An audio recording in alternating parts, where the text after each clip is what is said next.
सबकी आस पूरी करने वाली ऐसी हमारी आशा माई। आशा माई जिसके लिए हम कहानियाँ सुनते हैं, उनके नाम का डोरा लेते हैं और घर में हम उनके लिए भोग लगाते हैं। ऐसी हमारी आशा माई हम सब का कल्याण करना, हम सबको बीमारियों से दूर रखना और हमारे घर से संकट कोसों दूर रहे, ऐसे ही कामना करती हूँ। तो चलिए आज हम आशा मात की 6ठी और बोलिए आस मात की जय। एक घर में देवरानी जेठानी थी। उनके कोई संतान नहीं थी। वे मेहनत मजदूरी करके पेट पालती थी। एक दिन सवेरे सवेरे गांव में आग लेने गई, परंतु किसी ने उनको आग नहीं दी। उस दिन गांव भर में दशा रानी का पूजन हो रहा था। दोनों घर आकर कहने लगी कि आज तो गांव भर में दशा रानी का पूजन है, कोई आग देती ही नहीं, क्या किया जाए। आखिर जेठानी बोली कि कुछ हानि नहीं, आज हम लोगों का भी व्रत सही। शाम को जब आग मिलेगी तब रसोई बनाकर भोजन कर लेंगी। संध्या के समय जेठानी अपनी एक पड़ोसन के घर आग लेने गई और पूछा कि दशा रानी का पूजन करने से क्या होता है। उसने जवाब दिया कि जिस बात की इच्छा करे उसका डोरा लिया जाता है, वह इच्छा पूर्ण होती है। जब जेठानी बोली कि बहन अब की बार जब डोरा पड़े तब भी डोरा लूंगी। जेठानी आग लेकर पड़ोसन के घर बाहर निकली और गाय चक्कर दिखाती हुई देखी। ग्वाला पीछे पीछे आ रहा था। उसके कंधे पर एक बछड़ा था और एक गाय उसको चाटती हुई उसके पीछे पीछे आ रही थी। पड़ोसन ने पूछा, भैया तुम्हारी गाय पहली बार ब्याई है तो दूसरी तीसरी? उसने कहा कि पुनः स्त्री ने पूछा कि बछड़ा या बचिया? ग्वाला ने जवाब दिया कि बछड़ा है।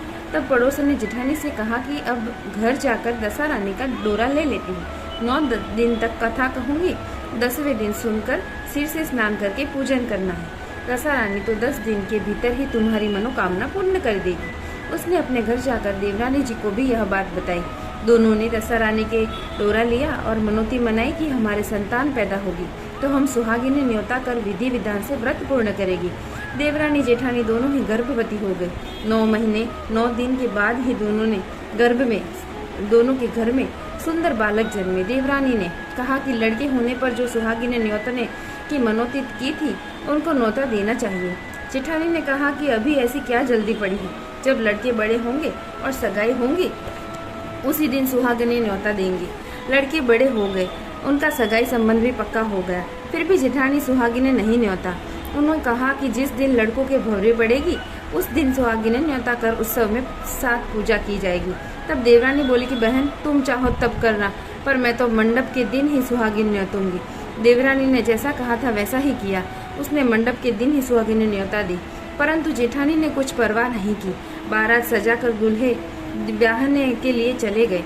जिस लड़के की माता ने मंडप के लिए सुहागिनी न्योती थी उसका तो विवाह बड़ी धूमधाम से पूर्ण हो गया, परंतु जिसकी माता ने सुहागिनी नहीं न्योती थी उसको ठीक भावरों के साथ ही दशा रानी बीच मंडप में ठहर कर ले गई।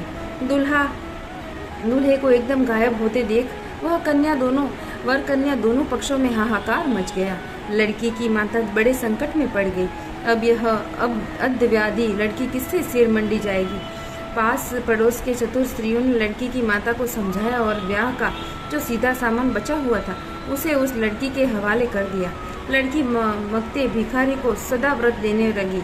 एक दिन एक साधु तीर्थ यात्रा करता हुआ उसी गांव की ओर आया।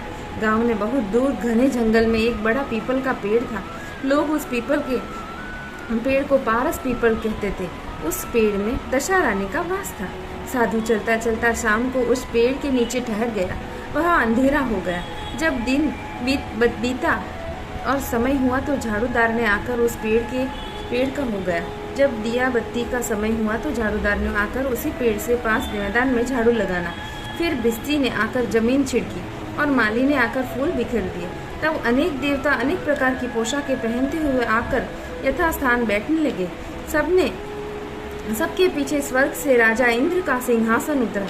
उसी के साथ अनेक अप्सराएं आज समान सहित वहां आई और इंद्र के सिंहासन के सामने नाचने लगी। उसी समय दशा रानी इस ब्याहे लड़के को गोद में लिया पीपल के पेड़ में उतरी। इंद्र के साथ साथ स्वर्ग से एक सुरा गऊ भी आई थी।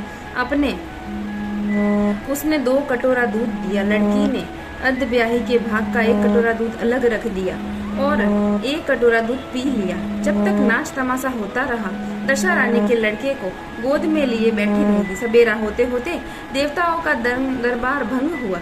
साधु भी वहां से चलकर गांव में चला गया। वही साधु गांव में भिक्षा मांगता मांगता उसी अर्धब्याही लड़की के घर आया। लड़की ने उसके लिए भोजन तैयार किया। बाबा जी भोजन करने बैठे तब लड़की ने 3 पतले परोसकर एक को अर्धब्याहे वर के नाम से अलग सरका दिया। एक पतल बाबा जी के सामने परोसी और 1 पतल उसके सामने रखी। बाबा जी ने अपने आप कहा, वाह, जो बात वहाँ देखने में आई थी वही बात यही भी देखने में आ रही है। लड़की ने पूछा, क्या बाबा जी? बाबा ने बात बतलाते हुए कहा, हम बैरागी लोग ऐसे ही अनेक बातें कहा करते हैं। तुमको इन बातों को से क्या प्रयोजन है? तुम तो भोजन करो। लड़की हट कर गई। फिर भी बाबा चुप रहे। तब लड़की बोली कि आप साधु है, मैं सती हूँ। आप या तो अपनी बात का भेद बतलाइए या मेरा शाप लीजिए। तब बाबा ने रात का सारा हाल उसे बता दिया। उसने बाबा के साथ उस पीपल के पास जाना निश्चय किया। बाबा आगे आगे चले, लड़की उसके पीछे पीछे हो ली। बाबा लड़की को पारस पीपल के पास छोड़कर चले गए। जब संध्या हुई तब नित्य की तरह झाड़ूदार ने झाड़ू लगाई, बिस्ती ने जमीन छिड़की, माली ने फूल बिखराए, राजा इंद्र आए और परियों का नाच गाना होने लगा। उसी समय दशा रानी पीपल से उतरकर दरबार में बैठी। लड़के ने सुरा गाय का दूध लिया और उसे अर्धब्याही का कटोरा अलग रखकर जो ही अपना कटोरा मुंह से लगाया, त्यों ही लड़की कटोरा हाथ में लेकर वर के सामने आ गई। वह बोली कि अपना भाग लेने के लिए मैं उपस्थित हूँ, सेवा भी करूँगी। तब वह बोला, मैं दशा रानी की सेवा में रहता हूँ, अभी मुझे दरबार में जाकर उन्हीं की गोद में बैठना ही होगा। यदि तुम मुझको चाहती हो तो दशा रानी को प्रसन्न करके उनसे मुझको मांग लो। लड़का दशा रानी की गोद में जा बैठा। लड़की अप्सराओं के साथ नाचने लगी। जब सवेरा हुआ तब दशा रानी ने कहा कि यह नई नाचने वाली लड़की बहुत नाची है। उन्होंने कहा, मैं तुमसे प्रसन्न हूँ, मांगो, जो कुछ वरदान मांगना चाहती हो मांग लो। लड़की ने दशा रानी से वचन ले लिया कि जो मांगो सो दोगी। जब उसने दौड़कर अपने पति को पकड़ लिया और कहा कि मुझे यही चाहिए। दशा रानी ने कहा, तूने मांगा तो बहुत, परंतु मैं वचन दे चुकी हूँ, इस कारण तेरा वर तुझे दे देती हूँ। राजा इंद्र ने दशा माता से पूछा कि भगवती यह सब क्या भेद है, जरा मुझे भी बतलाइए। तब दशा रानी ने बोली कि यह लड़का मेरे वरदान से पैदा हुआ था। इसकी माता ने मनोती मानी थी कि तब जब लड़का होगा तब सुहागिनी को न्योता दूंगी, परंतु उसने आज तक अपना वचन पूरा नहीं किया। इसी कारण से मैं अपने दिए हुए बालक को विवाह मंडप से हर लाई थी। यह इसकी अंधब्याही स्त्री है, परंतु पतिव्रता है। इसी कारण यह देव समाज में पहुंचकर मुझसे अपना पति छीन लिए जाती है। दशा रानी ने ऐसे वचन सुनकर इंद्रादि सब देवताओं ने वर कन्या के ऊपर फूल बरसाए। तब एक साधु बाबा भी वहां आ गए। साधु बाबा, उसके पीछे दूल्हा और उसके पीछे लड़की, इस प्रकार तीनों गांव की ओर चले। जब वे लोग गांव से समीप पहुंचे तब लोगों ने लड़की के पिता को खबर दी कि तुम्हारी लड़की अपने दूल्हे को साथ वापस लेकर आ रही है। जिस दिन से लड़की चली गई, प्रथम तो उसी घड़ी से वह लज्जा के मारे घर से बाहर नहीं निकलते थे। ज्यों ज्यों और भी नई बातें सुनने में आई तो उसने किवाड़ बंद कर दिए। उसने समझा कि लड़की बाबा के साथ साथ आ रही होगी। उसने संबंधी में लोग मेरा उपहास करते रहेंगे, किंतु जब गांव में गणमान्य और प्रतिष्ठानवान लोगों ने उसे भी वही बात कही तब वह बाहर आया। और जब उसने दरवाजे पर सचमुच लड़की के साथ दामाद को खड़ा देखा तब तो उनकी प्रशंसा का कोई पार ही नहीं रहा। लड़की ने अपनी माता से कहा, पहले वर के घर से सुहागिनों को न्योता कर बारात यहाँ आनी चाहिए। अतः लड़की के पिता ने लड़के के घर खबर भेजी। वहाँ सुहागिनों को न्योता कर बारात चली। बड़ी धूमधाम से विवाह हुआ। वर वधू दोनों अपने घर गए। तब फिर से लड़के की माता ने सुहागिनों को न्योता दिया। राजा दशा रानी ने जैसे सती की दशा फेरी, वैसे ही वह कथा से श्रोता वक्ता आदि सभी का कल्याण करे। अभी हम 7वीं कथा करेंगे। एक गांव में ब्राह्मणी रहती थी। उसका एक लड़का था। एक दिन वह लड़के से बोली कि बेटा कुछ काम करो जिससे अपना निर्वाह हो। तब लड़का गांव वालों की गाय चराने लगा। एक दिन लड़का पशुओं को पानी पिलाने घाट पर गया। वहाँ स्त्रियां स्नान करके दशा रानी के गंडे ले रही थी। उनका एक डोरा अधिक था। उनमें से एक ही कहा कि लड़का किसी उच्च वर्ण का हो तो उसे डोरा दे देंगे। फिर स्त्री ने पूछा कि तुम कौन वर्ण के हो? वह बोला कि हूँ ब्राह्मण हूँ, पर कोई काम न मिलने के कारण गैया चराता हूँ। स्त्रियों ने लड़की को एक डोरा देकर कहा कि तुम इसे घर जाकर अपनी माता को दे देना, कहना कि इसका पूजन और व्रत करे। हम लोग तुमको सीधा और पूजन की सामग्री भी दे देते हैं, सो भी ले जाकर माता को दे देना। लड़के ने डोरा ले लिया। फिर सब स्त्रियों ने उसे सीधा दिया। लड़का उस सामान की गठरी बांधकर घर गया। लड़के ने बुढ़िया से सब हाल कहकर आस माता का डोरा व सामान भी उसे दे दिया। बुढ़िया ने डोरे को प्रेम पूर्वक लेकर माथे से लगाया। उसी दिन से वह व्रत करने लगी। 9 दिन कथा कहानी कहती थी।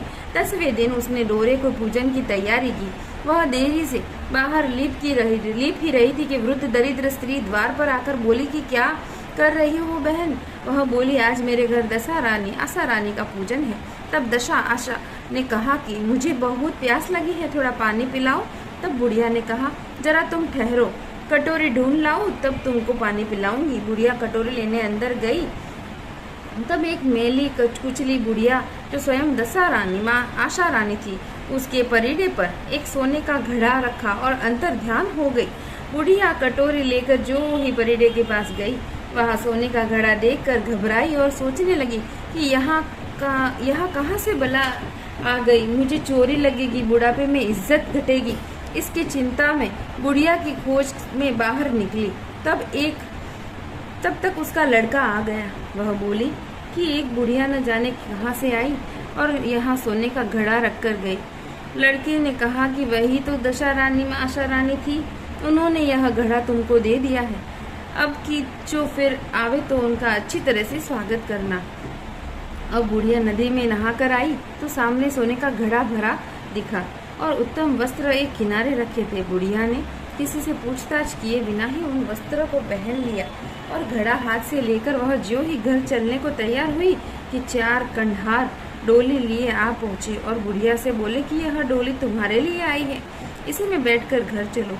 आगे देखती क्या है कि जहाँ टूटी हुई झोपड़ी थी वहाँ कंचन के महल खड़े हैं और बुढ़िया ने महल के भीतर श्रद्धा और भक्तिपूर्वक आशा दशा रानी के डोरे की पूजा की और अंत में हाथ जोड़कर वरदान मांगा कि हे महारानी, जैसे तुमने मुझको यह संपत्ति दी है वैसे ही मेरे लड़की का विवाह हो जाए, तब यह सब शोभा देगा। कुछ दिन बाद लड़की का विवाह हो गया और बहुत ही सुंदर सुशील बहू घर में आ गई। तब बुढ़िया ने आशा दशा से दूसरा वर मांगा।